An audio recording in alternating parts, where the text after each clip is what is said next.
Hola, hola a todos, ¿cómo están? Bueno, espero que se encuentren muy bien. Vamos a seguir con nuestro curso de fisiopatología para la validación en laboratorio y hoy toca hablar un poquito de lo que es la infección, de lo que es la inflamación. Recuerden que en la clase anterior hablamos sobre todo básicamente la introducción a la fisiopatología, qué era, para qué me servía, qué me explicaba. Hablamos también de los diferentes tipos de dolor, dolor referido, hablamos de los diferentes fármacos que nos ayudan a paliar un poco ese dolor y hoy nos llama a esta clase lo que es la infección e inflamación. Vamos a hablar de los diferentes marcadores en el laboratorio y vamos a entender por qué es que estos marcadores aumentan y por qué a unos le llamamos reactante de fase aguda positivo y a otros le llamamos reactante de fase aguda negativo. Entonces, como objetivo para esta clase, la idea es comprender qué es la inflamación, qué es la infección, qué es la sepsis y qué es el shock séptico, y vamos a tratar de comprender también cuál es la paraclínica alterada que se asocia a cada una de estas enfermedades. Para empezar, tenemos que saber que desde la inflamación y la infección hasta el shock séptico es un continuo. Cuando la infección no puede ser controlada, pasamos a la sepsis y cuando la sepsis empeora y no la podemos controlar, pasamos a lo que es el shock séptico. Cosas interesantes a tener en cuenta: la paraclínica alterada para diagnosticar una u otra es distinta y vamos a ver por qué, porque eso orienta mucho en qué paso estamos con el paciente, ¿no? Si vamos mejorando o vamos empeorando con el tratamiento que se está instaurando. Y para lo último, que en realidad va a ser medio mechado, mientras hablamos de estas diferentes estadios de la misma enfermedad que es la infección, vamos a hablar de la procalcitonina, de la vez y de lo que es la PCR. Para arrancar, tenemos que saber que lo que tiene que ver con la inflamación es una respuesta fisiológica del organismo. ¿Por qué? Porque se quiere defender. La clase pasada habíamos hablado de las prostaglandinas, que me daban dolor, que me daban fiebre y que me daban vasodilatación. Todo eso es para que el cuerpo de alguna manera pueda darle batalla a lo que son las diferentes bacterias o virus para poder combatirlos. Tiene un rol fisiológico. Lo que pasa que nosotros, para poder sentirnos mejor, consumimos los analgésicos que estudiamos la clase pasada. Pero bueno, en realidad lo que es la inflamación tiene y la infección posterior tiene un rol más que nada fisiológico. La cuestión acá es, como les acabo de comentar, si yo no logro desde un principio controlar la infección, esto puede desencadenar una sepsis y puede evolucionar lo que es a un shock séptico. ¿Por qué hay pacientes que evolucionan a un shock séptico y otros no? Porque va a depender de muchas cuestiones, principalmente quizás de los mecanismos de virulencia que tenga el patógeno y también de lo que es la inmunidad de nuestro paciente. No es lo mismo un chico de 25 años sano que hace deporte a quizás un señor que fumó toda su vida, sedentario y tiene alguna inmunodeficiencia. Entonces, la evolución al shock séptico tiene una base bastante importante de lo que es huésped y de lo que es patógeno. Ahí es donde se va a librar la batalla y quien de alguna manera incline la balanza a su favor va a ser si le ganamos a la infección o bueno, o terminamos en CTI intubados con este shock séptico que lo vamos a tratar de entender ahora. Entonces, el objetivo acá de esta primera diapo es entender que es una cadena de eventos. Es una cadena de eventos que arranca con la infección y la inflamación y si se descontrola podemos evolucionar a lo que es el shock séptico, que lo vamos a tratar de definir más adelante. ¿Qué sucede? Para poder explicar el paso de una inflamación y una infección hasta lo que es el shock séptico, vamos a tener que inventarnos una enfermedad para poder entender qué es lo que pasa con el sistema inmune y cómo se relacionan los diferentes analitos que nosotros medimos. Primero que nada, nosotros tenemos que saber, y esto ustedes ya lo deben saber de inmunología, y si no han cursado, ya lo van a cursar. Nosotros tenemos dos mecanismos de inmunidad: lo que es la inmunidad innata, la que nace con nosotros, y tenemos lo que es la inmunidad adaptativa, que es la que demora en el tiempo mientras se crean los linfocitos específicos para ese patógeno. La inmunidad innata es la primera línea de defensa con la que todos nacemos y la primera barrera que cualquier patógeno tiene que vencer. ¿Cuál es la importancia acá? Que la inflamación que gatilla lo que es la inmunidad innata puede ser una inflamación estéril, es decir, donde no hay patógenos, o puede ser una inflamación no estéril, donde justamente hay patógenos. ¿Cuál es la diferencia de esto? Es básicamente el patógeno. Ahora, tenemos que saber que hay diferentes individuos, diferentes protagonistas de lo que es el sistema inmune, que están en esa primera línea de batalla, como innata, que son la célula dendrítica, que son células que le roban antígenos a lo que son los patógenos y se los presentan a los capataces, digamos, de la inmunidad para que comiencen a sintetizar más defensa, si se quiere. Esto, lo que les estoy comentando, por supuesto que ustedes lo van a profundizar mucho más en inmunología, pero no es un curso de inmuno, por eso en ese sentido quiero ir más rápido. Y el macrófago también, además de alguna manera fagocitar aquellos patógenos que nos vienen a invadir, también, al igual que la célula dendrítica, es una... El macrófago es una célula presentadora de antígenos, es decir, todos los antígenos que roba por ahí se lo va a presentar a los diferentes capataces del sistema inmune para que se monte toda una respuesta inmunológica contra ese patógeno. ¿Qué es lo que pasa? Todas estas células del sistema inmune innato tienen diferentes receptores que se llaman receptores tipo TOL. Y estos receptores tienen la capacidad de identificar diferentes patrones, patrones moleculares se llaman. Hay patrones moleculares que se asocian a patógenos y hay patrones moleculares que se asocian a nuestras células cuando se dañan. Y acá surge y volvemos para atrás para lo que es la inflamación estéril y la inflamación no estéril. Por ejemplo, cuando nosotros tenemos células que de alguna manera reconocen patrones moleculares asociados a daño celular como DAMPs, tenemos que se monta una respuesta de inflamación, edema y dolor, pero no tenemos ningún patógeno ahí, porque quizás eso fue gatillado por un traumatismo. ¿Tá? Eso es lo que nosotros llamamos inflamación estéril. Por otro lado, la inflamación no estéril es justamente aquella que es gatillada por patógenos. ¿Por qué? Porque ahí se reconocieron diferentes patrones moleculares asociados a patógenos que no es solamente extravasación de líquidos, sino que en esa zona particular van macrófagos, va el linfocito, está el patógeno. Por eso decimos que es inflamación no estéril. Si nosotros cultivamos algo ahí, probablemente crezca. ¿Tá? Dicho esto, nosotros tenemos que inventarnos, acá voy a ir un poquito para atrás, acá la idea era de simular un tórax básicamente con los diferentes órganos y vamos a imaginarnos que vamos a tener que combatir una infección pulmonar. ¿Tá? Esto también lo van a ver ustedes en microbiología. El neumococo es el agente más frecuente de neumonía, de NAC, de neumonía adquirida comunitaria. ¿Y qué es lo que pasa? Una vez que el patógeno está en el parénquima pulmonar, estas células son la primera línea de batalla porque dijimos que era la inmunidad innata. Acá hay un montón de interleuquinas, se libra una batalla bastante importante. Además de intentar atrapar y eliminar el patógeno, por supuesto que los órganos, o sea, todo lo que tiene que ver con el parénquima pulmonar sufre, y por eso que muchas veces uno arranca con cierta dificultad respiratoria, con cierta tos, y esa tos es mucopurulenta, porque toda la pus que está acá, que nosotros estamos la expulsando. Lo que yo quiero que se queden acá es que acá yo le pongo dos interleuquinas, pero la vedette de las interleuquinas que nosotros vamos a profundizar hoy es la interleuquina 6. ¿Tá? En esta zona también hay mucho óxido nítrico, muchas prostaglandinas, todo lo que hablamos, ¿por qué? Porque si hay prostaglandina, acá hay vasodilatación, y si hay vasodilatación, llegan más soldados. Todo esto acá de alguna manera se empieza a congestionar, empieza a haber pus, y claro, y acá hay alvéolos, y este alvéolo no va a poder hacer su función para la cual fue diseñado, que es el intercambio gaseoso. Entonces se queda como una especie de consolidación, que es lo que vemos acá en una placa.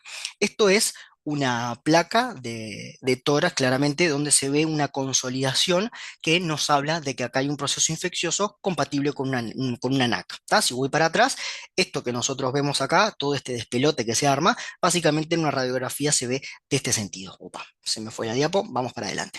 Entonces, acá en esta misma zona hay otros componentes que se generan. Yo les puse el ejemplo de la vedette, que es la interleuquina 6, pero hablamos de las prostaglandinas, hablamos de sustancia P, hablamos del complemento. ¿Tá? Y todas estas sustancias, a su vez, hacen que nosotros en el laboratorio encontremos todos estos analitos aumentados, que es lo que vamos a analizar hoy uno por uno. ¿Por qué aumenta la PCR, el fibrinógeno, la vez? Todo esto lo vamos a analizar uno por uno detalladamente. A su vez, cuando la cosa se complica, hay otros analitos que empiezan de alguna manera a mostrarnos que los órganos están sufriendo. Por ejemplo, el aumento de la CREA, la bilirrubina, la disminución de plaquetas y lo que es la PAFI, que la PAFI la vamos a ver más adelante, pero tiene que ver con la gasometría. ¿Tá? Entonces, esta introducción de inventarnos una historia infecciosa viene de la mano para poder entender todo esto que básicamente es lo que se aumenta en las enfermedades infecciosas, que es lo que vamos a empezar a desarrollar a continuación. Dicho esto, la pregunta es, ¿por qué se eleva la PCR? Y todo arranca acá, como les comentaba. En todo este matete que se da el sistema inmunológico, Una de las tantas cosas que se sintetiza es la interleuquina 6, que va derecho al hígado. El hígado es, de alguna manera, el centro receptor de interleuquina 6 porque la interleuquina 6 lo obliga a él, entre otras tantas proteínas, a producir la PCR. Esta PCR es muy importante, la van a profundizar ustedes también en inmunología y en bioquímica teórico muy poco, porque en realidad es más que inmunología. Pero acá yo les traigo algunos títulos. Primero que nada, sí, cuando uno va al libro es una familia de las pentraxinas, se le llamó PCR porque se unía el polisacárido C del neumococo, en fin. La cuestión es que nosotros la utilizamos como reactante de fase aguda porque el aumento de esta proteína puede superar 1000 veces el límite superior de valor de referencia. Es decir, cuando la PCR está aumentada, o hay un proceso infeccioso o hay un proceso inflamatorio. ¿Tá? Eso es seguro. Y es tanta la sensibilidad que tiene que a mí me permite de alguna manera poder hacerle extracciones al paciente y ver cómo evoluciona día a día. Si yo veo que instale un tratamiento y la PCR no baja, de alguna manera ese patógeno está siendo reacio al tratamiento. Entonces es como de verdad el caballito de batalla que siempre usan para poder ver de dónde partimos y hacia dónde vamos dependiendo del antibiótico que estemos dando. Lo principal acá, bueno, forma parte de la respuesta inmune innata, pero lo principal acá es que yo quiero que se queden con que principalmente activa lo que es el complemento inicia la vía clásica. Esto ustedes lo van a ver también específicamente en Inmuno. Acá yo les traigo el libro de donde saqué esta foto. Ustedes recordarán, y si no lo van a estudiar, que el complemento son una serie de proteínas que están de alguna manera inactivas. Donde una se parta, de alguna manera se divida, se activa, y es como una cascada, es como la cascada de la coagulación que una activa a la demás. Una activa a otra, esa otra activa a otra, y así sucesivamente, hasta llegar a un punto que sucede algo sobre la bacteria. ¿Qué pasa?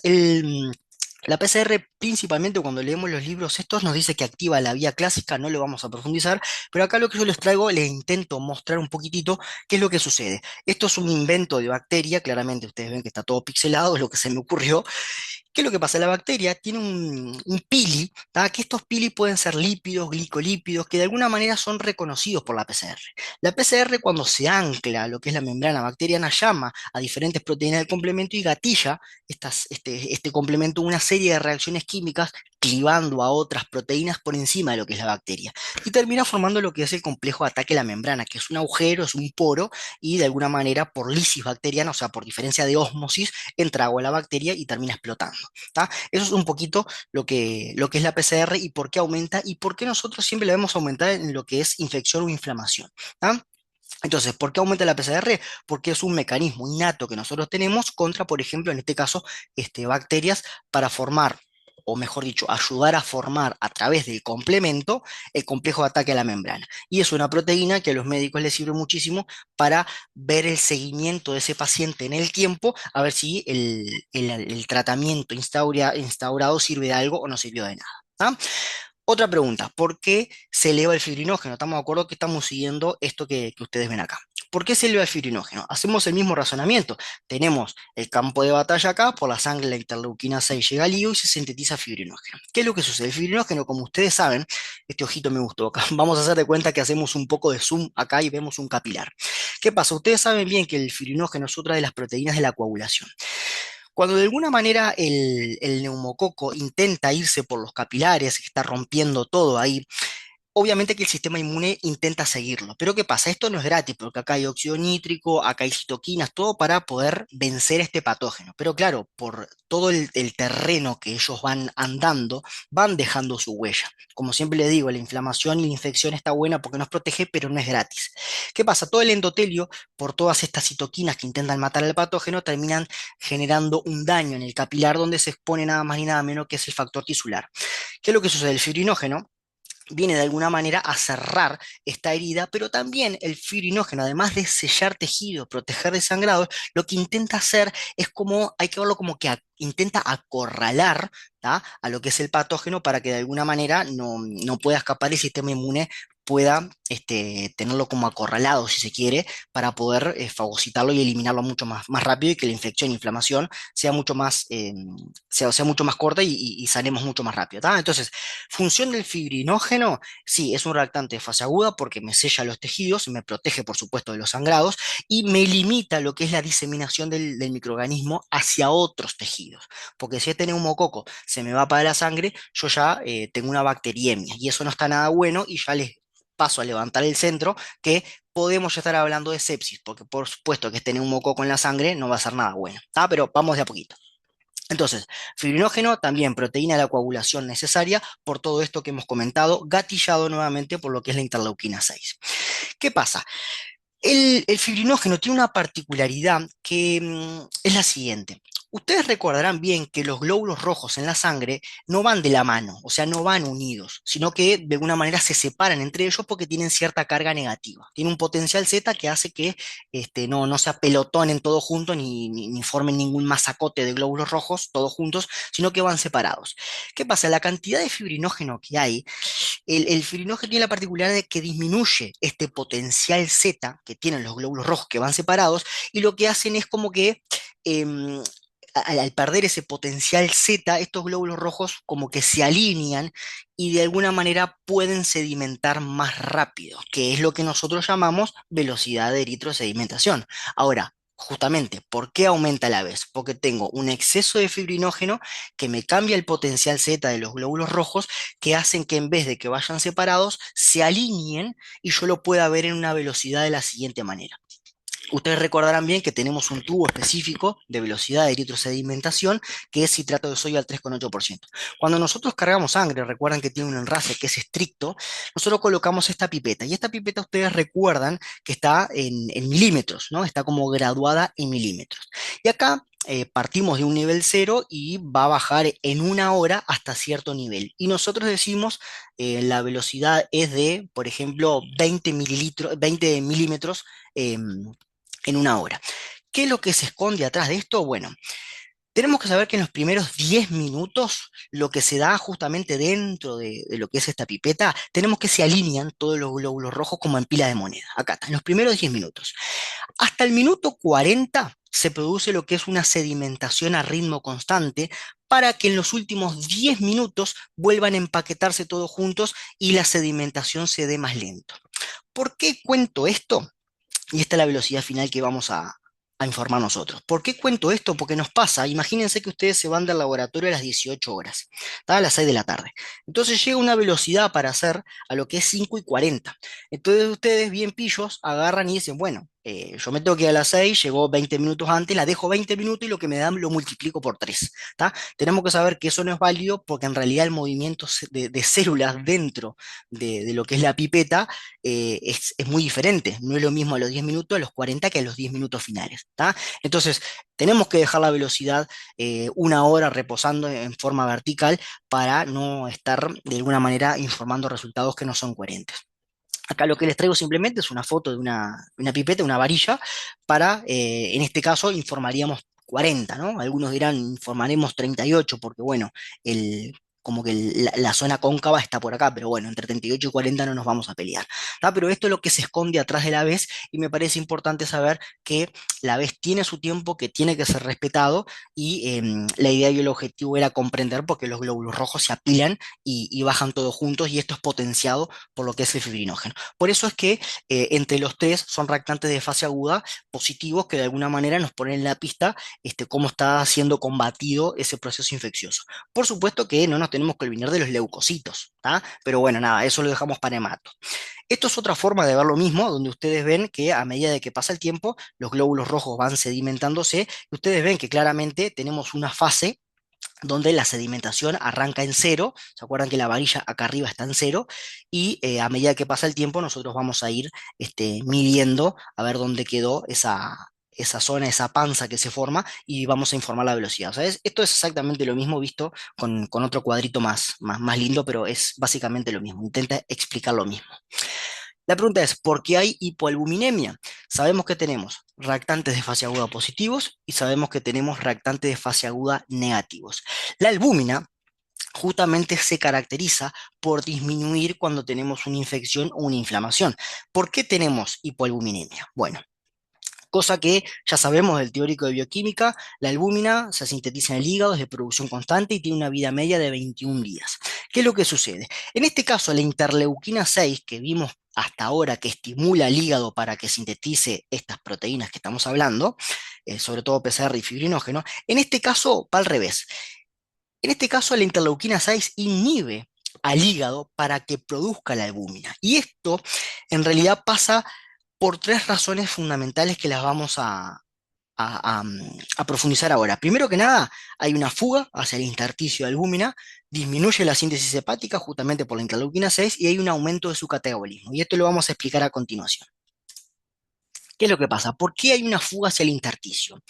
Dijimos, tenemos una batalla que se está librando en algún lugar del cuerpo. Tenemos capilares que de alguna manera están siendo em, dañados y eso puede generar una extravasación de líquido hacia lo que es el endotelio, que acá es donde tenemos la inflamación, ¿verdad? Que uno se toca la zona donde tiene la infección o la inflamación y tiene como cierto edema. No es músculo lo que toca, sino que tiene como cierto líquido, lo puede palpar uno.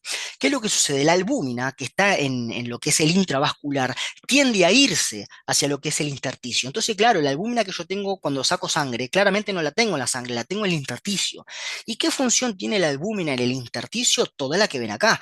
Es un sustrato para la cicatrización, es un antioxidante de todas las porquerías que se están sintetizando acá, porque claramente el objetivo es matar el patógeno, pero bueno, los radicales libres y todo lo que hay acá dañan lo que hay alrededor. Entonces la albúmina viene acá, oficia como sustrato para poder cicatrizar esta zona y de alguna manera es un antioxidante. Es por eso, les comento, por si no lo sabían, cuando ustedes tienen una quemadura importante, pónganse clara de huevo en lo que es la quemadura. ¿Por qué? Porque la clara de huevo tiene mucha albúmina, justamente le ayuda a cicatrizar. Entonces, claro, cuando yo saco sangre, la albúmina que tengo que encontrar en lo que es el intravascular, no la encuentro. ¿Por qué? Porque está en el intersticio. Por eso tenemos hipoalbuminemia. Ese es uno de los tres casos. El siguiente caso es simplemente porque hay una disminución de síntesis hepática adrede. ¿Por qué? Porque la interleuquina 6 inhibe la albúmina y promueve la formación de estas otras proteínas porque ahora no es momento de sintetizar albúmina, ahora es momento de defenderse. Entonces yo tengo que sintetizar proteínas que de alguna manera me ayuden a mí a defenderme contra la infección que yo estoy cursando o contra la inflamación. Entonces, de alguna manera, todos los aminoácidos que están destinados a sintetizar albúmina es como que el hígado favorece esta vía para sintetizar proteínas que en este momento sí me interesan, la albúmina todavía no. Y otro tercer punto de por qué tenemos hipoalbuminemia es porque la albúmina que ya está sintetizada se corta. ¿Por qué se corta para formar aminoácidos? Porque yo necesito los aminoácidos para síntesis de reactantes de fase aguda. Es decir, el hígado no sintetiza albúmina y prioriza la síntesis de PCR, fibrinógeno y proteínas del complemento. Y a su vez, la albúmina que ya está formada, lo que hacen las diferentes células es agarrar la albúmina, endocitarla de alguna manera, que eso principalmente lo hacen las células del hígado, para de alguna manera de esa proteína formar aminoácidos para más reactante de fase aguda y para más energía. Porque no se olviden que yo del metabolismo de los aminoácidos puedo generar glucosa, ¿tá? Y por eso vamos a ver hiperglicemia, porque de alguna manera los soldados que van a ir a batallar, los leucocitos y demás, necesitan comida. Entonces, en todo lo que tiene que ver infección, vamos a ver hiperglicemia, que le vamos a explicar más adelante, pero sepan que nosotros podemos formar glucosa a partir de diferentes precursores como son los aminoácidos, ¿tá? Y esos aminoácidos salen de la albúmina. Esta explicación es por qué tenemos nosotros hipoalbuminemia.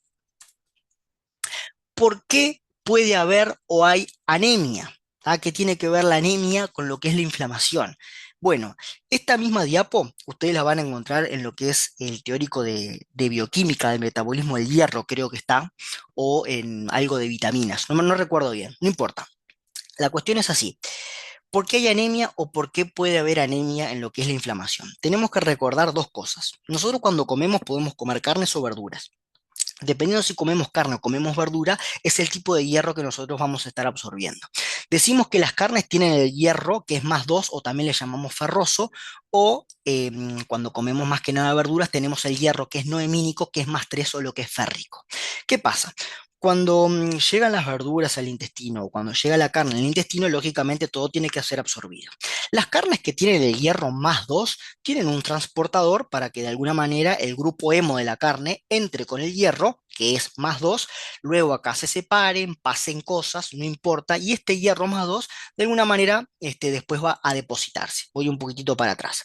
Esto es lo que pasa cuando tenemos el tema de las carnes, ¿está? El hierro más 2 de lo que es la carne, el hierro hemínico, entra directamente. ¿Qué pasa cuando yo tengo verduras?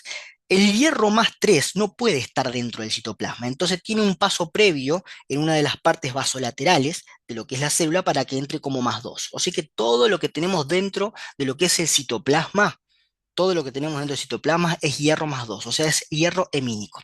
Que esto se va a guardar como más 3 en una proteína citoplasmática que es la ferritina. Hasta acá creo que todos estamos bien.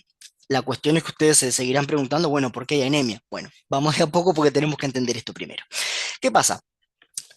Ustedes saben muy bien que los glóbulos rojos necesitan, para la conformación de hemoglobina, necesitan hierro. Y el hierro es llevado hacia la médula por lo que es la transferrina. El tema es que la transferrina no lleva hierro más 2, ¿tá? Sino que lleva hierro más 3. Entonces, este hierro más 3 que estaba en esta proteína ferritina, cuando vuelve a salir de vuelta al citoplasma, se tiene que convertir en hierro más 2, pero la joda es que para ir a la transferrina tiene que ser hierro más 3. Y acá tenemos una proteína que justamente hace este pasaje. Esta proteína agarra el hierro más 2 y lo convierte en hierro más 3 para que de alguna manera la transferrina se la pueda llevar hacia la médula ósea y los glóbulos rojos lo pueden utilizar para lo que es la síntesis de hemoglobina. Esto está regulado por una proteína que se sintetiza en el hígado, que es la hepcidina, que la hepcidina lo que hace es cerrarle la puerta a la ferroportina. ¿Tá? Cuando nosotros no nos hace falta hierro, porque ya tenemos quizás un nivel de hemoglobina bastante importante y no necesito hierro, es como que la hepcidina fisiológicamente cierra la puerta. ¿Tá?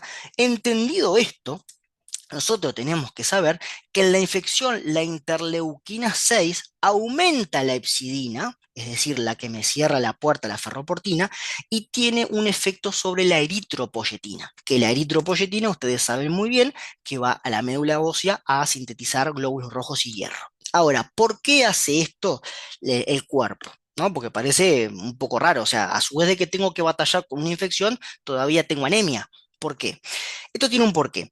¿Qué es lo que sucede? Primero que nada, si yo sintetizo glóbulos rojos, el glóbulo rojo, yo no preciso glóbulos rojos para ganar la infección, yo preciso soldados, yo preciso leucocitos. Entonces, la maquinaria que yo necesito para formar proteínas, membrana celular del glóbulo rojo, de alguna manera estoy gastando aminoácidos en algo que ahora no es prioritario. Entonces, una manera de que no se sinteticen más glóbulos rojos es ponerle un freno a su síntesis, disminuyendo lo que es la eritropoyetina. Esto es gatillado por la interleuquina 6. Hasta acá vamos bien. Ahora, la epsidina me cierra la puerta a la ferroportina porque no quiere hierro dentro de mi medio interno. ¿Y por qué? Porque sabemos muy bien que las bacterias, algunas de ellas son grandes consumidores de hierro. Entonces, de alguna manera, yo cerrando esta puerta acá, consigo que el hierro no pase al medio interno para que esas bacterias de alguna manera se alimenten. ¿Qué pasa? La cantidad de hierro que empieza a haber acá, como no puede ir hacia el medio interno, se empieza a acumular. Y esta ferritina, que era citosólica, comienza a secretarse como ferritina secretada, que es la que nosotros medimos en el laboratorio. Por eso la ferritina también es un reactante de fase aguda. Claro, como el hierro no puede venir para la sangre, de alguna manera se acumula en el citoplasma y por algún lado tiene que salir. ¿Por dónde sale? Como ferritina secretada. ¿Tá? Pero el hierro que está dentro de esta ferritina no es utilizable por el resto del organismo. Pero a mí me sirve como reactante de fase aguda. Entonces, ¿cuál es el objetivo final de esto? Lo que les comentaba, limitar el acceso de las bacterias al hierro que lo usan para su metabolismo. Esto a su vez lo podemos corroborar mismo en los libros de micro. Acá tengo, no me acuerdo cuál es este libro, si es el Murray, donde específicamente dice las necesidades metabólicas bacterianas que el hierro es tan importante que muchas bacterias secretan proteínas para concentrarlo a partir de soluciones diluidas. ¿Tá? Entonces lo que hace nuestro cuerpo muy inteligentemente, producto de la evolución, le cierra la puerta para que de alguna manera ese hierro quede dentro de lo que es el enterocito, si se quiere, también en algunos citoplasmas de los macrófagos, y es como un mecanismo de defensa que el cuerpo encontró para que esas bacterias no utilicen el hierro para su propio metabolismo. ¿Tá? Es por eso que muchas veces tenemos anemia, porque claro, yo tengo dos problemas, no tengo hierro para sintetizar el glóbulo rojo y a su vez la cantidad de glóbulo rojo que yo tengo es bajo porque no tengo eritropoyetina. Y esto nosotros lo vemos de esta manera. Vamos a ver una anemia que es normocítica normocrómica. ¿Tá? A diferencia de lo que es el déficit de hierro real posta de lo que es la anemia ferropénica, donde es una anemia microcítica hipocrómica.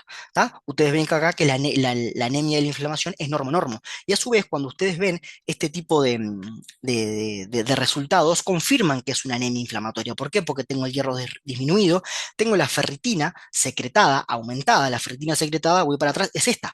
Claro, se saturó tanto el citoplasma que empieza a secretar hacia el medio interno. Entonces, seguro, cuanto más cerrada tengo la puerta, es porque más infección, si se quiere, hay. Podemos verlo así. Es por eso que tengo tanta ferritina secretada, porque ya no tengo donde colocarla acá abajo. ¿Tá? Entonces, tenemos la ferritina aumentada, la transferrina, que es el transporte. La transferrina hay que pensarlo así. ¿Para qué voy a transportar a la médula ósea cuando en realidad los glóbulos rojos no se están sintetizando? Por eso es un reactante de fase aguda negativo. ¿Tá? La saturación de la transferrina también disminuye, no solo porque disminuye el hierro sérico, sino porque disminuye la propia transferrina. Y acá les pongo dos reactantes de fase aguda que me estarían explicando todo esto que estamos comentando, ¿no? Una PCR elevada, una vez elevada, podemos presuponer claramente que hay interleuquina 6 a la vuelta que gatilla todo esto de la anemia que les acabo de comentar y todo esto nos hace el ensuma de anemia de lo que es la inflamación. ¿Por qué hipoxemia? En este caso nosotros pusimos el ejemplo de una bacteria que invadía el pulmón como es el neumococo. Claramente en otro proceso infeccioso que es extrapulmonar, quizás la hipoxemia no la veamos tanto. Acá parece quizás un poco obvio porque bueno, el problema está en el pulmón. Pero vamos a desarrollar a ver por qué hipoxemia también. Tenemos los dos alvéolos que baja el oxígeno para que de alguna manera los glóbulos rojos que vienen de la sangre venosa capten este oxígeno, dejen su CO2 y de alguna manera el glóbulo rojo oxigenado vuelva para la sangre arterial. Esto es lo que pasa normalmente. ¿Qué es lo que pasa? Acá, como les digo que se está librando la batalla, hay alvéolos que sufren, hay alvéolos que se llenan de pus, que se llenan de líquido, de edema, justamente por todas las prostaglandinas que ahí se generan. ¿Y qué pasa? Todo este matete de cosas hacen que parte del alvéolo quede así. ¿Por qué? Porque acá tenemos el surfactante, ¿tá? Que se ve afectado por todo este exudado inflamatorio y hace que el colapso, y hace que me colapse el alvéolo. Entonces, claro, yo acá tengo un problema porque el glóbulo rojo, obviamente cuando viene el oxígeno por acá no va a poder pasar, pero viene por acá. El tema es así, cuando los glóbulos rojos quieren pasar, este que viene por acá claramente hace el intercambio, pero este que intenta dejar su CO2 y tomar el oxígeno no puede hacerlo. Entonces, ¿qué es lo que tenemos? Tenemos una mezcla, tenemos una sangre arterial mezclada con una sangre venosa. ¿Tá? Y esto es un problema por dos cosas, porque me genera hipoxemia y porque me genera hipercapnia. ¿Tá? Tengo un aumento de lo que es el CO2, por ende probablemente una caída del pH y eso me lleve a una acidosis, o mejor dicho, una acidemia por una acidosis respiratoria, y tengo una hipoxemia porque lógicamente los glóbulos rojos no están todos el 100% llevando oxígeno, porque justamente todos los que pasan por acá, eh, nada, no pueden oxigenarse. Esto que acabamos de ver acá, cuando el pasaje de la sangre venosa al sistema arterial no tiene contacto con el oxígeno, se llama shunt intrapulmonar. ¿Tá? ¿Qué es esto? Pasaje de sangre venosa al sistema arterial sin haberse puesto en contacto con el oxígeno. ¿Tá? Entonces, el mecanismo de hipoxemia que da una NAC es por shunt intrapulmonar. Acá en las historias clínicas, una de las cosas importantes que van a leer ustedes en el examen físico es que el paciente en el examen pleuropulmonar crepita, tiene crepitantes. ¿Qué pasa? Crepitantes, agarren un velcro y sepárenlo, ese shic o ese sonido parecido al velcro es lo que se siente cuando uno apoya el esteto acá. Si a su vez el paciente te viene con fiebre, que hace 5 días que está disneizante, que camina una cuadra y se cansa, que mete fiebre, que arranca con tos, expectoración mucopurulenta, vos le pones el esteto acá y te hace shhh, así como un velcro, es como que tiene grandes chances de tener una NAC. ¿Tá? Después, por supuesto, sacaremos sangre, después, por supuesto, tomaremos hemocultivo, se hará lo que se tenga que hacer, se hará placa y demás donde se va a ver esto y se tomarán los recaudos necesarios.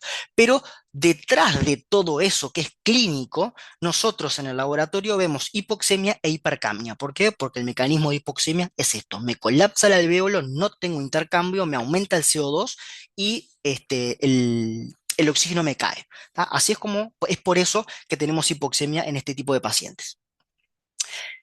¿Por qué hay hiperglicemia? Por muchas cosas. Primero dijimos, ¿por qué? tenemos un montón de aminoácidos que van a ir a formar energía. Pero también tenemos la interleuquina 6 que estimula al eje hipotálamo hipófisis adrenal. Si ustedes recuerdan, tenemos, que también lo vimos en bioquímica teórico, tenemos este eje que básicamente lo que sintetiza, o sea, gatilla mucho más cosas, pero acá me interesa lo que ustedes vean el cortisol. ¿Qué es lo que pasa?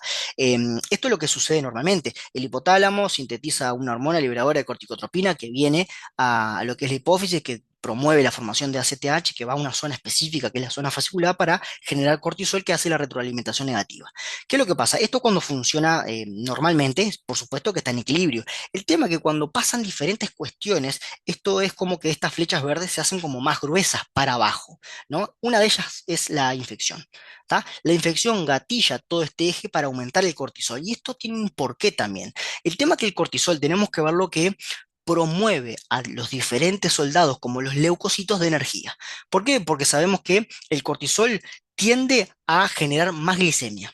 ¿Tá? Más moléculas de glucosa. Por eso tenemos hiperglicemia, porque promueve la gluconeogénesis, promueve la lipólisis. Entonces, si yo corto lípidos, tengo de alguna manera más sustrato para seguir formando glucosa. ¿Tá? Es decir, todo esto está pensado para que aquellos guerreros que tienen que ir a la batalla tengan comida. ¿Tá? No tiene sentido mandar un leucocito con hambre. ¿Tá? No, no va a tener ninguna posibilidad. Es por eso que tenemos la hiperglicemia. Es por que la interleuquina 6 gatilla lo que es el eje hipotálamo hipófisis adrenal. ¿Tá? Bien, y llegamos a la hiperlactatemia. ¿Tá? ¿Por qué tenemos un aumento de lactato? Bueno, ustedes saben muy bien que la glucólisis es esto dentro de la célula, lógicamente, es el pasaje de la glucosa a piruvato. ¿Qué es lo que sucede? La glucosa en el pasaje de glucosa a piruvato, a la glucosa se le sacan muchísimos hidrogeniones. ¿Tá? Es como que es el pasaje, es la oxidación de lo que es la glucosa a piruvato. Entonces tenemos que las coenzimas encargadas de robar hidrogeniones, por decirlo de alguna manera, que en realidad también roban electrones, son las coenzimas NAD y NADH, que en realidad el NAD es lo que es el oxidado y lo que es el NADH es la coenzima reducida. Entonces, ¿qué pasa? Este NAD viene, roba la cantidad de electrones que tiene que robar a esta molécula de glucosa, este NADH queda ahí boyando en el citoplasma, este piruvato cuando hay oxígeno, que no tenemos ningún problema pulmonar, de verdad estamos respirando bárbaro, este piruvato entra al ciclo de Krebs. Acá también hay un montón de NADH y todos los NADH que se recogen van a parar en la mitocondria para de alguna manera generar ATP y regenerar lo que es esta coenzima NAD. ¿Para qué? Para que esta coenzima NAD vuelva acá arriba. Esto es cuando nosotros tenemos oxígeno. Ahora, en el caso que nosotros estamos estudiando, donde tenemos una bacteria metida en el pulmón, tenemos este proceso y vimos que tenemos hipoxemia. Es decir, que la cantidad de oxígeno en la sangre no da para todos los órganos. ¿Qué pasa cuando la célula se encuentra con una cantidad de oxígeno que no le alcanza? Tiene que poner en marcha un mecanismo de anaerobiosis, justamente de generar ATP de alguna manera, pero bueno, no por la vía clásica, la vía clásica natural, sino por una vía alternativa. Y esta es la vía alternativa que de alguna manera me hace partícipe a lo que es la enzima LDH. Voy un poquito para atrás. Entonces, este NAD de alguna manera roba electrones a lo que es la glucosa. Tengo NADH, pero claro, esto lo tengo que regenerar, pero no puedo entrar acá porque no tengo oxígeno. Si yo no tengo oxígeno, el oxígeno es el aceptor final acá abajo. Si no tengo oxígeno, claramente esto no sucede. Entonces, claro, ¿cómo yo regenero de vuelta NAD a partir de NADH si el NADH no puede entrar a la mitocondria? Y acá es donde entra nuestra querida LDH, que lo que hace es transformar el piruvato en lactato y utiliza este NADH para darle electrones al piruvato, transformarlo en lactato y esta coenzima NAD vuelva acá a volver a hacer su trabajo. El tema que esto, que es necesario para la célula para mantener lo que es el sistema óxido-reducción funcionando, no es gratis, porque además del lactato me genera un hidrogenión, y este hidrogenión va a ir a la sangre, y es lo que me genera la acidosis. ¿Tá? Por eso, un aumento del lactato siempre va de la mano o la gran mayoría de las veces con una caída del pH, porque el lactato genera un hidrogenio. Esta reacción me genera un hidrogenio. Entonces, cuando nosotros tenemos una hiperlactatemia, tenemos que sospechar de que tenemos un metabolismo anaeróbico que se está poniendo en marcha. Ahora, en este caso puntual, el metabolismo anaeróbico se está dando porque tengo hipoxia en los tejidos, ¿tá? Porque no le está llegando oxígeno a lo que es el tejido. Le puede estar llegando un caudal de sangre brutal, pero ese caudal de sangre brutal al órgano no le está llegando oxígeno. Entonces se pone de manifiesto esta vía que nosotros tenemos acá. La pregunta es, bueno, ¿qué causas de hiperlactatemia tenemos? Tenemos la hipoxia, más específicamente la NAC, el asma, la enfermedad pulmonar hipertensa, todo lo que tenga que ver con el pulmón, por más que yo tenga un buen caudal de sangre, si la sangre no está oxigenada, el cuerpo dice, bueno, vamos arriba con el lactato y tenemos hiperlactatemia. ¿Qué es lo que sucede? Acá yo les traigo diferentes enfermedades. Nosotros estamos profundizando más la NAC hoy, pero bueno, pasa lo mismo en el EPOC, pacientes fumadores de larga data, donde ustedes ven que acá que el capilar de alguna manera lo que intenta hacer es contraerse para que toda la sangre pase por este otro. Son diferentes mecanismos que toma el cuerpo, pero bueno, genera un poco de disminución del tenor de oxígeno, porque claro, la poca sangre que pasa por acá, por más que sea poquita, se va a mezclar acá adelante. Entonces, me puede generar hipoxia, me puede generar un aumento del lactato. Las enfermedades pulmonares intersticiales, ustedes tienen que imaginarse que hay una barrera entre lo que es el alvéolo y el capilar, entonces esta difusión no se da correctamente. Lógicamente puedo tener tremendo caudal de sangre, pero si el oxígeno no pasa, estoy en la misma. Y después tenemos el asma, donde tenemos un estrechamiento de lo que es esta vía de conducción, y bueno, lo que no viene por acá, claramente, todos estos capilares que traen glóbulos rojos no pueden oxigenarse correctamente, y un asma que no está controlada, que de alguna manera no tiene su tratamiento adecuado, una crisis de asma, puede generarme un aumento del lactato, porque justamente me está acá, en lo que es el final del capilar, tengo sangre arterial que sí viene por acá, se oxigena correctamente y todos los glóbulos rojos que pasan por acá no pueden dejar el oxígeno y todavía se llevan el CO2 con ellos. ¿Tá? Todas estas causas me generan un aumento del lactato. Ahora, tengo la otra parte de la moneda, la otra cancha. Puedo tener un montón de oxígeno, lo tengo al tipo intubado, pero claro, la cantidad de sangre que le llega es poca. O sea, no perfunden bien los tejidos. Entonces, por más que yo lo tenga enchufado a una máquina con 100% de oxígeno, si no le llega sangre, el paciente está en shock. ¿Tá? Cuando nosotros tenemos una caída de la presión arterial que con fármacos no podemos aumentar la presión, ¿tá? Estamos hablando de lo que es un shock séptico, que es lo que vamos a terminar de profundizar cuando lleguemos a esta zona. Hay diferentes formas de que la sangre no llegue a los tejidos. Shock cardiogénico, que es simplemente cuando yo, por ejemplo, tengo un infarto, y en vez de estar sacando el 60% del líquido que le llega al ventrículo, empiezo a sacar quizás menos del 40%. Entonces, claro, cuando tengo un infarto hay varias células que acá dejan de funcionar y de alguna manera me cae lo que es el gasto cardíaco y eso se llama shock cardiogénico. Después tenemos el shock hipovolémico, que puede ser una arteria, acá en realidad es muy superficial, pero bueno, cuando tenemos una arteria a nivel abdominal que es muy difícil de abordar en el momento, eh, el paciente entra en shock, los órganos no se perfunden, pero porque tengo una canilla abierta. Después tenemos el shock obstructivo, que puede ser de dos maneras. Voy a hacer un poquito de zoom acá. El shock obstructivo, por ejemplo, puedo tener neumotórax. Vieron que acá tenemos el pulmón completo, todo re bien, pero acá tengo algo que hace que este pulmón colapse y acá ustedes tienen que imaginarse que todo es elástico. Esta zona elástica hace que este pulmón que tiene que estar expandido se retraiga sobre el corazón. Entonces el corazón no puede cumplir con su función de bomba. Es como que está apretado entre dos paredes, ¿tá? Porque tiene toda esta retracción elástica sobre él. ¿Tá? Esto puede pasar, se llama shock obstructivo, o también podemos tener tremendo derrame pericárdico, donde justamente hay líquido y el corazón no puede cumplir la función de bomba, por ende el gasto cardíaco, que es la cantidad de mililitros que yo saco por minuto, me cae, y si me cae me deja de perfundir los órganos y tenemos una hipoperfusión. Por más que insisto, con esto tengamos un oxígeno al 100%. Y después tenemos este shock distributivo o séptico. Hay diferentes tipos de shock distributivo. Nosotros hoy, por el esquema que venimos siguiendo, vamos a hablar del shock séptico que lo vamos a dejar para el final.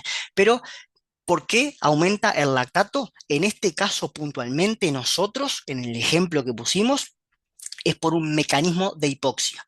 Pero tenemos que saber también que hay diferentes tipos de pacientes que pueden tener un lactato elevado y pueden tener una cantidad de oxígeno normal. ¿Tá? Insisto con esto, con lo que quiero que se queden es que el lactato es un marcador de anaerobiosis. Es que el cuerpo puso una vía alternativa para generar ATP, pero como consecuencia tiene lactato. Y esa vía alternativa que puso porque no le está llegando de manera correcta el oxígeno. O porque no lo tiene o porque la sangre que le llega es poco. ¿Ah? Yo, si se quedan con eso, contentazo. Bien, vamos a hablar un poquito ahora vamos a seguir en realidad hablando y vamos a pasar de lo que es la infección a lo que es la sepsis, ¿no? Porque hasta ahora lo que hemos hablado son toda la paraclínica que uno puede llegar a tener alterada en una infección, ¿tá? Pero vamos a imaginar que el neumococo se nos escapó y en realidad la batalla empieza, en vez de darse acá, en lo que es el alvéolo, el neumococo se escapa y ya pasa a lo que es la sangre, ¿tá? Y empieza a dar problemas en toda la economía. ¿Qué pasa? De la infección a la sepsis. ¿Qué es una sepsis? Se define, esto es textual, lo saqué de un libro, ya no me acuerdo cuál. Es una disfunción orgánica, es decir, los órganos están sufriendo, potencialmente mortal, porque si obviamente no me andan los órganos, yo no funciono, no vivo, por una respuesta desregulada del huésped frente a una infección. ¿Tá? ¿Qué se esconde detrás de esto? Bueno, hay diferentes tipos de variantes genéticas de diferentes individuos que hacen que tengan una respuesta desregulada para con un patógeno que en realidad quizás no era para tanto. ¿Tá? Entonces acá volvemos al principio. ¿Por qué alguien desarrolla sepsis y por qué otra persona no? Porque bueno, hay diferentes variables del patógeno individuales, genética del huésped, que hacen que la balanza se incline para un lado o para el otro. Normalmente cuando pasa esta disfunción orgánica es porque tenemos una bacteriemia. ¿Tá? Acá tenemos la mala suerte de que el neumococo, pumba, se pudo escapar. ¿Qué pasa? Cuando el neumococo entra a lo que es la sangre, a lo que es el torrente sanguíneo, lógicamente todas las defensas van a tratar de seguirlo. Pero claro, lo que pasa en los capilares, lo que pasaba en los capilares, ahora empieza a pasar en lo que son los grandes vasos, los capilares de los órganos, ya no los capilares del alvéolo, sino los capilares del riñón, los capilares del hígado, los capilares del vaso, los capilares del páncreas. Entonces, claro, tenemos lesión endotelial por todo. ¿Por qué? Porque hay óxido nítrico, acá de alguna manera viene fibrinógeno, vienen muchísimas plaquetas, por eso tenemos un consumo brutal de plaquetas. ¿Y qué pasa? Tenemos quizás coágulos por todos lados, ¿tá? Porque lo que es el neumococo, los factores de virulencia, más sumado a toda la respuesta inmune, gatilla una respuesta desregulada que me consume plaquetas y me genera trombos. Entonces, tenemos principalmente dos, sufren todos los órganos, pero yo les quiero traer dos porque estos dos órganos son fundamentales para evaluar si el paciente tiene sepsis o todavía no ha entrado en sepsis. ¿Tá? Ahora lo vamos a ver con un cuadrito y ustedes lo van a entender mejor. ¿Qué es lo que sucede? Nosotros tenemos que el riñón y el hígado son, por supuesto, perfundidos por diferentes arterias que después se vuelven capilares y demás. ¿Qué pasa? Dijimos, el neumococo pasa por todos lados. Atrás del neumococo van las defensas. Y ahí donde hay lesión endotelial, trombosis, consumo de plaqueta, etc. Entonces, ¿qué pasa? Muchas veces la cantidad de capilares que perfunden el riñón, claro, se trombosan. ¿Verdad? Se trombosan, entonces claro, hay una zona del riñón que de alguna manera no le llega oxígeno. Esta zona que no le llega oxígeno empieza a agarrar el caballito de batalla que tiene, que es el metabolismo anaeróbico, y como lo vemos nosotros con el aumento del lactato. Ahora, lógicamente, todas estas nefronas acá están sufriendo, no pueden filtrar bien, que tengo un aumento de la creatinina. ¿Tá? Entonces, una infección donde yo veo que el paciente tiene un funcionar renal al principio normal, esa infección veo que no la puedo apagar y ya me empieza a alterar lo renal y bueno, yo tengo que ahí estar entendiendo de que la cosa claramente no está bien. Y acá les paso a explicar esta fisiopatología de por qué cuando aumenta la CREA y por qué cuando aumenta el lactato en cualquier órgano, pero claro, si me aumenta la CREA, yo ya puedo presuponer que esa infección que quizás era muy banal, entró en un terreno donde nos embarró la cancha y se está adueñando de nuestro cuerpo, ¿tá? Acá es donde empieza a sufrir el riñón. Pero ¿qué pasa? El hígado también empieza a recibir menos capilares y hay parte del hígado que la bilirrubina ya no la puede conjugar. Entonces tengo un aumento también de bilirrubina. Sumado a todo esto, tenemos que recordar que hay una cantidad brutal de óxido nítrico, que hay una cantidad brutal de interleuquinas, que hay una cantidad enorme de radicales libres. Todo esto lo que terminan generando es un daño en la mitocondria. ¿Tá? Un daño en la mitocondria que si nos daña en la mitocondria estamos en el horno. ¿Por qué? Porque nosotros sabemos muy bien que en la mitocondria es el último aceptor final de oxígeno.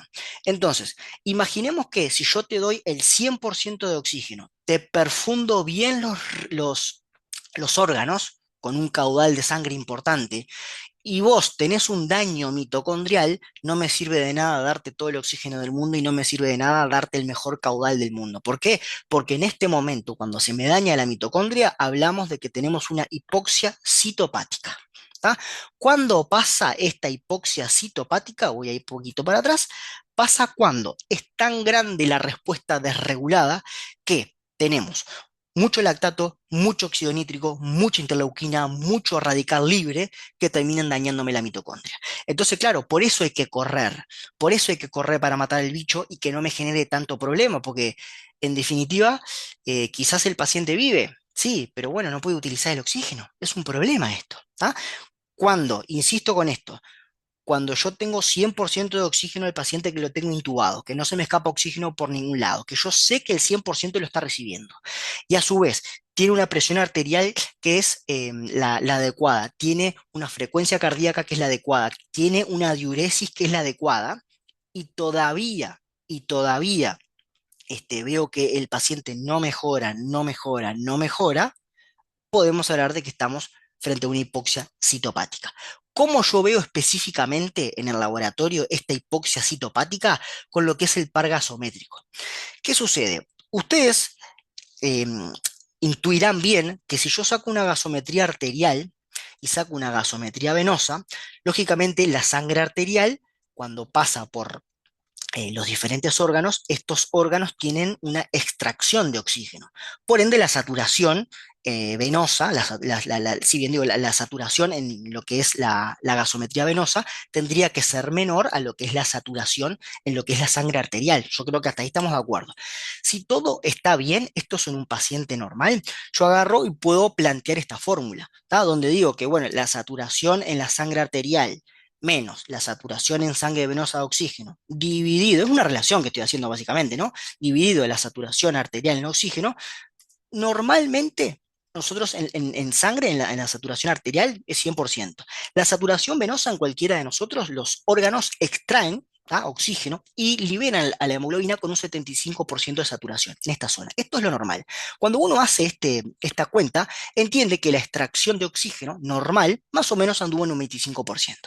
Ahora, ¿qué pasa cuando yo tengo una hipoxia citopática? Si yo tengo una hipoxia citopática, se me murió la mitocondria, por ende no puedo utilizar el oxígeno, entonces todo el oxígeno que yo doy por la sangre arterial, la saturación que yo encuentro en la sangre arterial, va a ser prácticamente igual a la saturación en sangre venosa. ¿Tá? Entonces puedo tener esto, puedo tener una saturación arterial del 100% y una saturación venosa del 98%. Y voy a decir, pero pará, ¿qué onda? El tipo tiene oxígeno al 100%, le doy el caudal de sangre, está bien perfundido y no logra extraer nada. Bueno, esto es señal, señores, desde el punto de vista laboratorio, que estamos frente a una hipoxia citopática. ¿Ah? Se utilizan otras fórmulas, a nosotros nos interesa esta, ¿por qué? Porque cuando nosotros pasamos la gasometría en el gasómetro, es lo primero que vemos, lo tenemos a mano. ¿Tá? Después hay otras cuestiones, otras fórmulas que se usan, que nosotros no la vamos a usar, la dejé acá para yo no olvidarme. Pero bueno, dependen mucho de la cantidad de hemoglobina del paciente, ¿tá? Pero básicamente nosotros el par gasométrico, cuando recibimos una gasometría arterial y una venosa, es justamente lo que quieren evaluar, es la cantidad de extracción de oxígeno que tienen los órganos. Si yo tengo una saturación igual arterial y venosa, estoy en problemas. ¿Tá? Si pasa eso, podemos plantear lo que es la hipoxia citopática, que no es nada más ni nada menos que el daño mitocondrial. Bien, acá tenemos un cuadro que me permite a mí hacer el diagnóstico de sepsis, porque el diagnóstico de sepsis, por supuesto que el paciente probablemente esté intubado, o sea, hay variables clínicas que yo veo que no me dicen mucho, ¿tá? Porque yo no le puedo preguntar si le duele, cómo se siente, etcétera, etcétera, porque está dormido, está intubado, está sedado. Entonces, claro, ¿cómo hago yo el diagnóstico de sepsis? A través de diferentes parámetros. Acá yo les muestro 1, 2, 3, 4, 5, 6, donde son 1, 2, 3, 4, 6, donde ustedes ven que acá 4 son de laboratorio. ¿Tá? Entonces, cuando yo en el laboratorio mido las plaquetas, que ya dijimos que iban a estar disminuidas por todo el consumo plaquetario que teníamos. La bilirrubina va a estar elevada, ya dijimos por qué. El hígado se hipoperfunde, no puedo conjugar la bilirrubina, tampoco la puedo captar para eliminarla. Y la CREA, ya dijimos por qué. También tengo cierta parte del riñón que se hipoperfunde, mueren nefronas, no puedo filtrar la CREA, me aumenta. Cuando esto es la gasometría, que es la PAFI, que ahora se los voy a explicar. Pero ¿qué pasa? Cuando yo empiezo a obtener valores, ¿tá? Esto que es lo que es cardiovascular y el Glasgow, no nos interesa a nosotros en el laboratorio porque son diferentes parámetros clínicos que se hacen con el paciente que no nos importa a nosotros. Pero claro, a nosotros nos mandan hemogramas todos los días de CTI. Nos mandan quizás 2 por 3 a ver cómo está la bilirrubina y claramente la función renal también. Ahora, ¿por qué? Porque claro, de ejemplo, de CREA es el puntaje que yo le doy. Y vieron que acá yo tengo una sumatoria, ¿no? Yo empiezo a sumar y llego que si, por ejemplo, en el total tengo 2 o igual a 2, yo ya sé que el paciente está cursando una sepsis, ¿está? Ahora, cuando yo tengo, por ejemplo, 5, 5 me entra acá. El puntaje me ayuda a saber más o menos la mortalidad aproximada de ese paciente. ¿Ah? Entonces les traigo un ejemplo acá donde les inventé plaquetas de 90, bilirrubina de 2,5 y CREA 2,1. La PAFI la vamos a dejar para atrás, no se preocupen, pero le pongo PAFI 350. Acá ustedes ven que si yo sumo todo esto, a mí me da 7 puntos. ¿Tá? Y esto sirve porque me dice la mortalidad aproximada. En este caso, nuestro paciente inventado tiene una mortalidad aproximada del 15 al 20%. ¿Ah? Las plaquetas se entienden por qué disminuyen, porque hay un consumo plaquetario. La bilirrubina también y la CREA también. ¿Qué es lo que es la PAFI? ¿Qué es la PAFI? ¿Qué pasa? Está estudiado que nosotros, primero que nada, la PAFI es un índice, ¿tá? El PAFI o la PAFI, lo pueden escuchar de las dos maneras. Es un índice que relaciona la presión arterial de oxígeno que yo tengo en una gasometría y la fracción inspirada de oxígeno, es decir, lo que el ventilador le está dando a ese paciente. Vamos con un caso sencillo. Nosotros a nivel ventilando al aire, así como estamos conversando ahora, nosotros estamos respirando una proporción de oxígeno en la atmósfera de 21%, tal lo que es lo mismo 0,21. Si nosotros ahora nos hacemos una gasometría arterial, opa, se me adelantó la diapo, si nosotros ahora nos hacemos una gasometría arterial, vamos a encontrar que estando con 21% de oxígeno al aire, vamos a tener una presión arterial de oxígeno de 100 más o menos milímetros de mercurio. Si uno hace esta relación, ¿tá? Tiene que estar normalmente entre 400 y 500. ¿Tá? Esto es lo normal. ¿De qué me habla este índice? Bueno, si yo tengo estos valores entre 400 y 500, puedo presuponer que esta difusión que hay entre alvéolo capilar está bien, que el alvéolo está perfundido muy bien también, porque puedo tener todo el oxígeno del mundo, pero si no me llega sangre por el capilar, es la nada mismo. Entonces, me habla de que la ventilación-perfusión está bien. Y me habla de que toda la superficie del alvéolo que está en contacto con el capilar también está bien. ¿Tá? Entonces, un valor normal de este índice, yo presupongo que estas tres cuestiones está bien. Ahora, ustedes también van a intuir que cuando yo tengo alguna afectación respiratoria por algo, al paciente yo le tengo que dar oxígeno. ¿Tá? Le tengo que dar oxígeno para ayudarlo de alguna manera. Y ustedes también serán muy intuitivos de que si yo con un 21% o 0,21 tenía más o menos 100 de presión arterial, de lo que es la presión arterial de oxígeno, ustedes imaginarán que si yo llevo esto al 100%, la presión arterial de oxígeno va a estar recontra más elevada que de 100. ¿Estamos de acuerdo, no? Porque si le estoy dando 100% de oxígeno, cuando yo le hago una gasometría arterial, si ese paciente tiene 100, claramente estamos en un problema, porque está estudiado que para el 100% de oxígeno que yo le doy, el valor normal de este índice debe estar entre 550 y 650. Entonces, claro, acá donde yo entiendo muchas cosas, porque si yo le doy el 100% de oxígeno y solamente recupero del capilar 100 milímetros, 100, sí, digo, 100 milímetros de mercurio, claramente hay algo que no está funcionando bien. Es por eso que acá tengo que ponerme a pensar en el grado de difusión o la ventilación por fusión o la superficie funcional.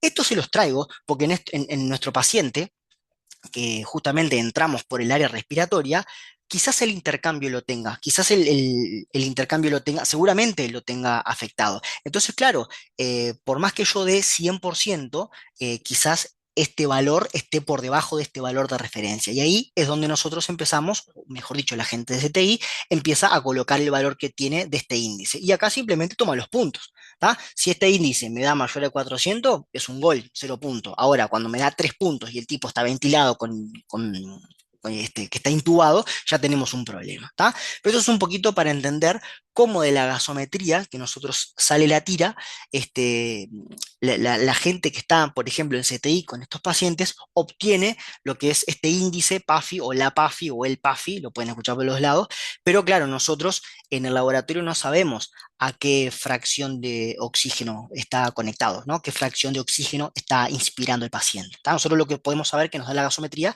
es la presión arterial de oxígeno. ¿Tá? Pero bueno, nada, lo dejé para el final porque, bueno, no es algo que veamos habitualmente y ustedes ven que forma parte de lo que es el esquema que ellos toman para hacer diagnóstico de sepsis o no. Bien, hablamos de inflamación, hablamos de infección, hablamos de que cuando el bicho ya llega a la sangre hace estragos en lo que es principalmente riñón e hígado y vimos la paraclínica alterada. Ahora seguimos un paso más, porque puede pasar de que no logramos combatir al bicho y de alguna manera sigue el óxido nítrico, siguen las interleuquinas, más mecanismos de defensa que en realidad se desregula todo y pasamos a hablar de lo que es shock séptico. ¿Cuándo yo hago el diagnóstico de shock séptico? Cuando además de tener una sepsis, se me agrega una caída de la presión arterial. Y a su vez tengo un lactato mayor a 2 milimol. Ya hablamos de por qué se produce el lactato. ¿Ah? Y hablamos de que el lactato podía ser por hipoxia o por hipoperfusión. Justo el paciente que les traigo no ventila bien y todavía tiene un shock séptico. Y ahora les voy a contar por qué. La pregunta es, ¿por qué el aumento del lactato se entendió? Ahora, ¿por qué me cae la presión? ¿Por qué tengo hipotensión que la única manera de mantener la presión arterial en una zona relativamente nivelada, necesito adrenalina? ¿Por qué el shock séptico, cuando hago diagnóstico de shock séptico, tengo hipotensión? Por lo siguiente, ¿qué pasa? Acá lo que les intento simular, lo rosadito, voy a hacer zoom. Lo rosadito es el vaso, lo de adentro es la sangre. ¿Qué pasa? La cantidad de óxido nítrico es tanto ya en el resto del cuerpo que lo que termina generando es aumentando el calibre de lo que es las arterias. Entonces, claro, tengo mucho caño para poco líquido. ¿Tá? Ese ya es el primer problema. Segundo problema, en este estadio de que hay muchísimo óxido nítrico, el sistema nervioso central a través del sistema adrenérgico no puede cerrar esto, no puede generar vasoconstricción. Entonces, sigo teniendo mucho caño para poco líquido. Y a su vez, me pasa que todas las citoquinas que hay a la vuelta, todas las interleuquinas, además de joderme la mitocondria, me atontan el miocardio. El miocardio entra en una depresión miocárdica y pierde contractilidad. Entonces, claro, al perder contractibilidad, yo de alguna manera pierdo frecuencia. ¿Tá? Si pierdo frecuencia, de alguna manera el gasto cardíaco me baja, es decir, la cantidad de sangre que sale por minuto. Si me baja el gasto cardíaco y todavía las resistencias vasculares caen, porque en realidad esto es una caída de resistencia, ¿no? ¿Estamos de acuerdo? Me cae más todavía lo que es la presión. Por eso el paciente se hipotiende. Hago una enzuma, el paciente se hipotiende por la gran cantidad de óxido nítrico que hace que esto se vasodilate. El paciente se hipotiende porque todos los lechos vasculares no responden a lo que es el estímulo adrenérgico y el paciente se dice, tiene bueno, tiene hipotensión porque tengo un miocardio que es atontado, donde me cae el gasto y las resistencias vasculares aún caen más. Y esto tiene como consecuencia no solo que me caiga la presión, sino que además no perfundo más el cerebro, no perfundo más el riñón y no perfundo más el hígado. Entonces, todo el aumento de la crea que yo venía teniendo se agrava. todo el aumento que yo venía teniendo de bilirrubina del hígado se agrava. El paciente, por supuesto, además de estar intubado y sedado, menos sangre llega al cerebro, ¿tá?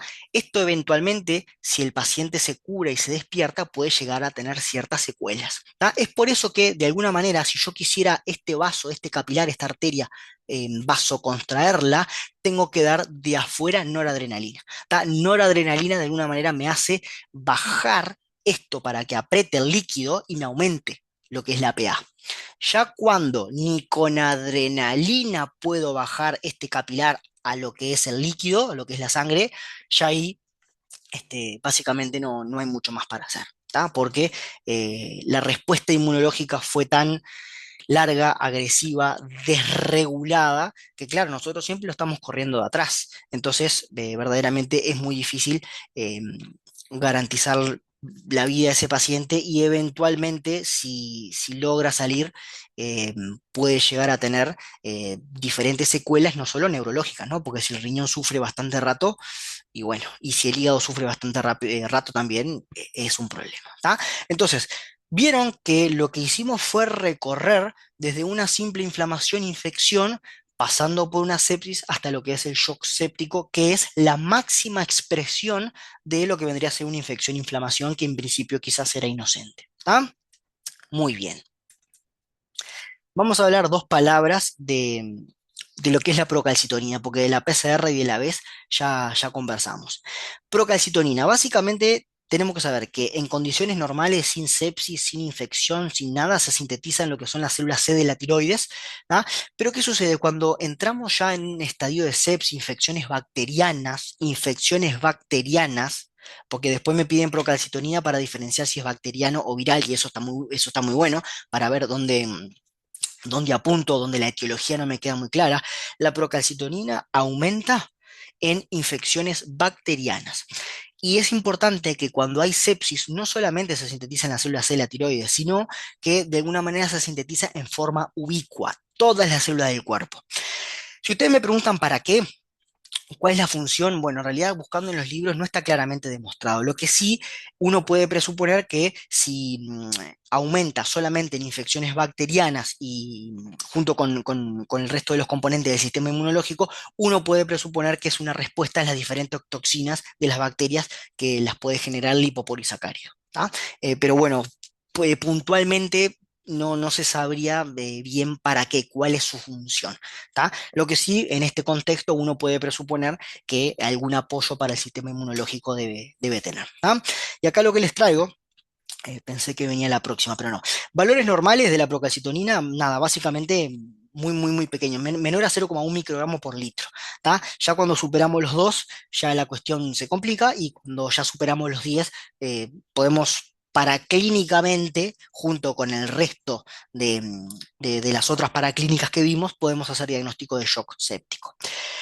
Noten que la procalcitonina no es un analito que esté en lo que es la cuadrícula que les mostré, ¿tá? Es como que corre por fuera, ¿tá? Pero bueno, todo ayuda, todo suma, pero esto es un poquito para entender cómo todos los analitos en conjunto terminan dando datos que, bueno, ayudan claramente a ver si el tratamiento que están instaurando en ese paciente está siendo efectivo o no está siendo efectivo. Y acá los que les traigo ya para terminar, es la diferencia entre la PCR y la PCT, ¿tá? La procalcitonina y la PCR. Ustedes ven que la procalcitonina tiene un pico mucho más precoz y mucho más aumentado que lo que es la PCR, ¿tá? Que muchas veces cuando tenemos un proceso infeccioso ahí, que la PCR está un poco a bajo ruido, suelen mandar lo que es la procalcitonina para ver si se despega o no. Igualmente la diferencia, ustedes ven que son 3 horas, tampoco es un montón. Pero bueno, nada, esto para que lo tengan, lo mostraba el libro, así que nada, me pareció que estaba bueno para que ustedes lo tuvieran también. Así que bueno, chicos, nada, por acá llegamos. Como siempre, espero comentarios, sugerencias, lo que ustedes quieran. Y bueno, nada, nos vemos la próxima. Saludos para todos.